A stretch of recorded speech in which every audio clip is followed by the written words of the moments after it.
Kanalıma hoş geldiniz. Bugün sizlere çiçek açmayan orkideleri ilkbaharda nasıl bir bakım yapmamız gerektiğinden bahsedeceğim.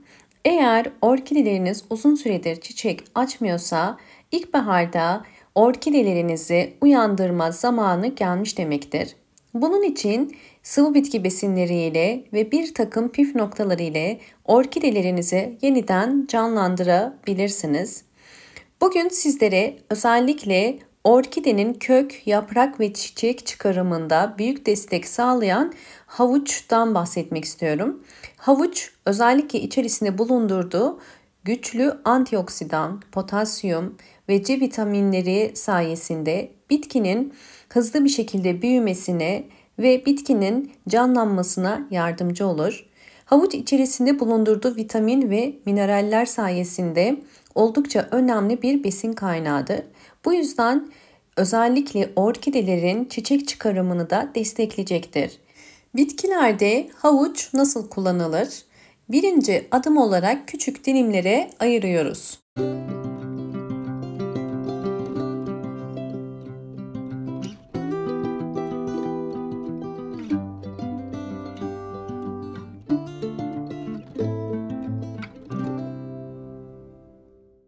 Küçük dilimlere doğradığım havucu robotun içerisine koyup püre haline getireceğim.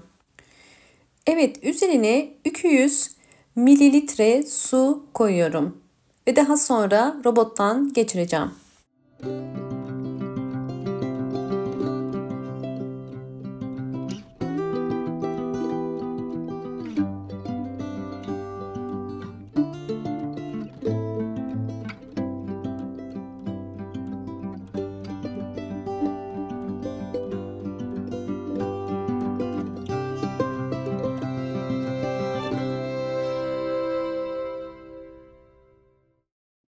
Robottan geçirdiğim havuçlu suyun özellikle posasından ayırmamız gerekiyor.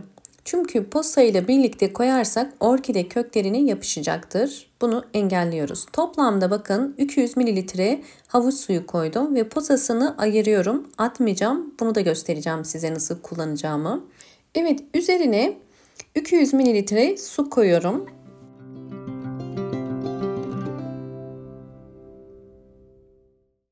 Evet, almış olduğum posayı da boş bir şişenin içerisine bu şekilde koyup üzerine çeşmede su koyacağım ve bunu bir gece bekletip yine orkidelerinize ya da evdeki bütün çiçeklerinize sıvı bitki besini olarak verebilirsiniz. Posayı da ziyan etmemiş olacağız. Hemen diğer hazırladığım tarifi çiçeklerimde kullanacağım. Her bir saksı için mutlaka 5 ya da 6 yemek kaşığı kadar vermenizi tavsiye ediyorum. Sıvı bitki besinlerini kesinlikle orkidelere çok fazla vermeyin. Ve bunun en sık aralığı ayda bir, yani 30 günde bir olmalı.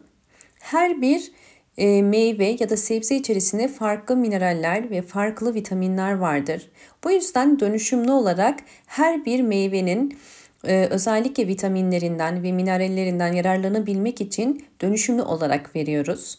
Yine diğer bütün orkidelere de aynı şekilde 5 ya da 6 yemek kaşığı kadar vereceğim ve daha sonra sizlere zaman içerisindeki, aylar içerisindeki gelişimlerini de paylaşacağım.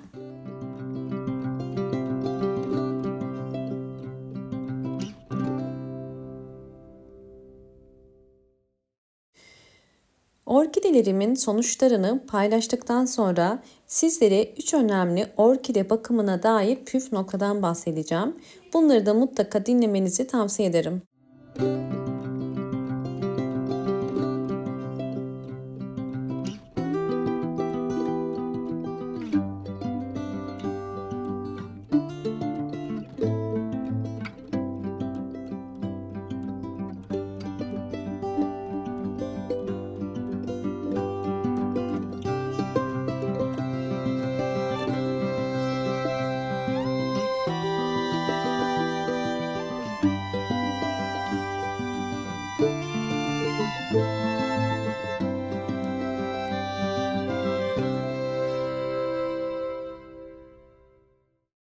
Sizlerle sonuçları da paylaşıyorum.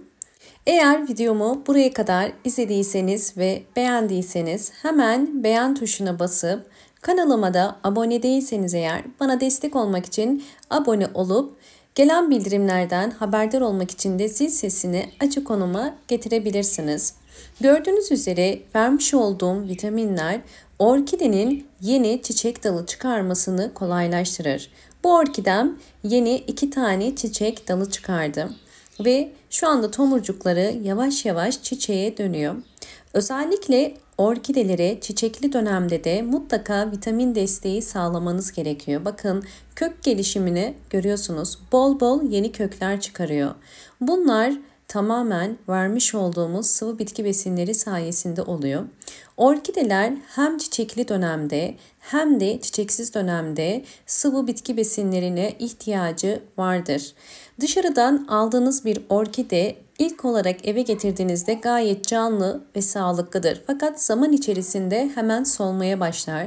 Bunun en büyük nedeni toprak içerisindeki vitaminler ve minerallerin zamanla azalmasıdır. Orkidelerde en önemli püf noktalardan bir tanesi doğru ışık alması.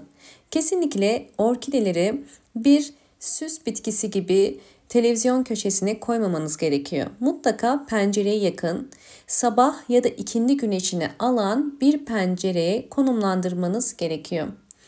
Ve orkidelerinize doğru sulama yapmanız gerekiyor. Her zaman sulama yaparken kök rengine bakmalısınız. Köklerin rengi eğer gri ise demek ki orkidenin suya ihtiyacı var demektir.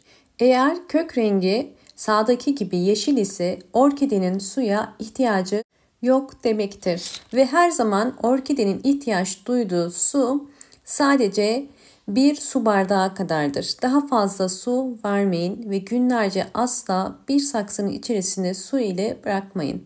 Son önemli püf nokta orkidelerde ikinci saksı kullanımı.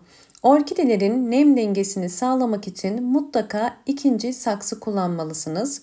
Orkideler sadece yapraktan ışık alırsa gelişim için yeterlidir. Yani orkideler sadece kökten ışık almak zorunda değildir. Orkide tesislerine bakarsanız orkideler sadece yapraktan ışık alır ve böylelikle orkideniz ikinci saksı ile çok fazla nem kaybetmeden kök gelişimi daha hızlı olur ve çiçek çıkarımı da kolay olur. Umarım bu anlattığım bütün püf noktalar sizler için faydalı olmuştur. Videomu izlediğiniz için teşekkür ederim. Hoşça kalın.